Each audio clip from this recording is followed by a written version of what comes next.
Hello friends, welcome back to my channel Anu Kandala. ఈరోజు నేను కుకుంబర్తో పప్పు చేయబోతున్నానండి. సూపర్గా ఉంటుంది. మీరు ఎప్పుడైనా ట్రై చేశారా? ట్రై చేయకపోతే ఈసారి ట్రై చేయండి అండ్ మీకు ఖచ్చితంగా నచ్చుతుంది.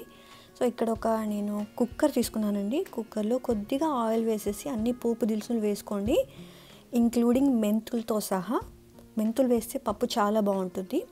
సో అవి కొద్దిగా చిటపట అన్న తర్వాత మీరు దాంట్లోకి ఉల్లిపాయలు, తర్వాత పచ్చిమిర్చి యాడ్ చేసుకొని చక్కగా ఒకసారి కలుపుకోవాలి. అండ్ దెన్ తర్వాత గార్లిక్, వెల్లుల్లి కూడా ఒక 3 to 4 పాట్స్ వేసుకోండి.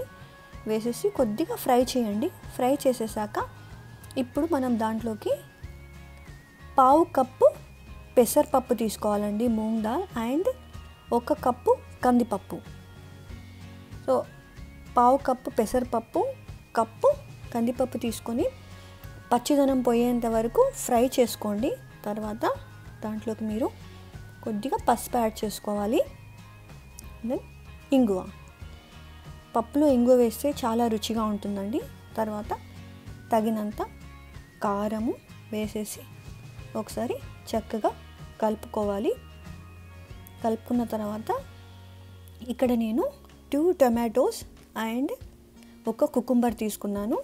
కుకుంబర్ తీసేసుకొని అలా కట్ చేసుకొని పెట్టుకున్నాను. దాన్ని ఇప్పుడు మనము ఈ పప్పులోకి యాడ్ చేసుకోవాలండి. యాడ్ చేసేసుకొని చక్కగా ఒకసారి కలుపుకోవాలి.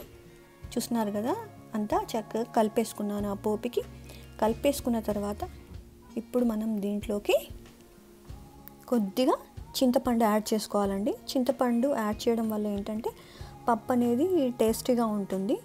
తర్వాత దీంట్లోకి 3 గ్లాసెస్ ఆఫ్ వాటర్ యాడ్ చేసుకోండి.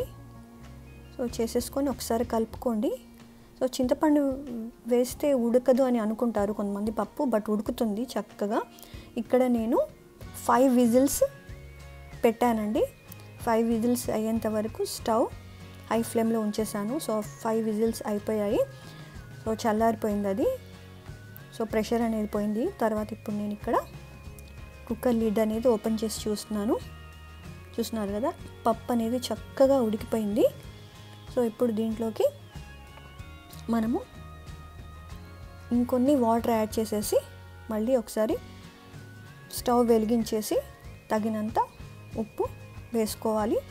దాని తర్వాత కొద్దిగా కరివేపాకు అండ్ కొత్తిమీర యాడ్ చేసేసి కలుపుకొని మళ్ళీ ఒక 2 minutes ఉడకనివ్వండి.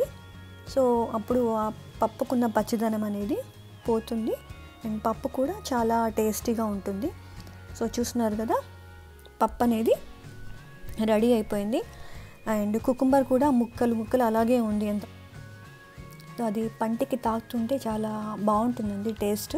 సో దీన్ని మీరు అన్నంతో కానీ చపాతీతో కానీ తినొచ్చు. ఇంకెందుకు ఆలస్యం, ట్రై చేయండి, తిని ఎంజాయ్ చేయండి. And thank you for watching. See you next video. Bye.